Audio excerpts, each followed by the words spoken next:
June 21ని మన ప్రియతమ ప్రధానమంత్రి నరేంద్ర మోడీ గారు అంతర్జాతీయ యోగా దినోత్సవంగా గుర్తించి దాన్ని యునెస్కో ద్వారా UN ద్వారా కూడా ఆమోదించడం జరిగింది. జూన్ 21 మన నార్దర్న్ హెమిస్ఫియర్లో అత్యంత పొడవైన రోజు. సూర్య భగవానుడు మనకి ఆరోగ్యాన్ని ప్రసాదిస్తాడు. పొద్దునే లేచి యోగా చేయటం, యోగాసనాల వల్ల బాడీయే కాకుండా మైండ్ కూడా మన కంట్రోల్లోకి వస్తుంది. మన జీవితం సుఖంగా సంతోషంగా సాగుతుంది. 11 సంవత్సరాలు ఈ యోగా దినోత్సవం స్టార్ట్ అయ్యి ఈసారి మోడీ గారు మనందరికి ఇచ్చిన theme one earth one health. మనకున్నది ఒకేసే జీవితం, మనకున్నది ఒకటే ప్రపంచం.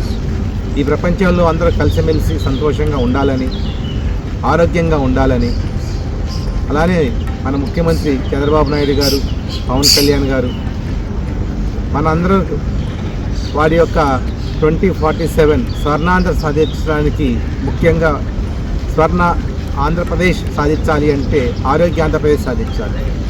అటు దిశగా పయనిస్తూ ముందు ఆరోగ్యాన్ని మెరుగుపరచుకోవడానికి ఈరోజు దాదాపు 2 కోట్ల పైచిలుకు మందితోటి అందరూ యోగా చేస్తున్నారు.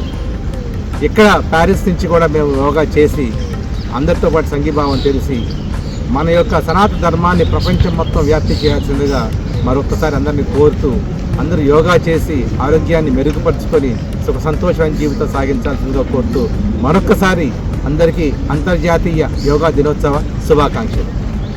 అందరికీ అంతర్జాతీయ యోగా దినోత్సవ శుభాకాంక్షలు ఫ్రమ్ ప్యారిస్.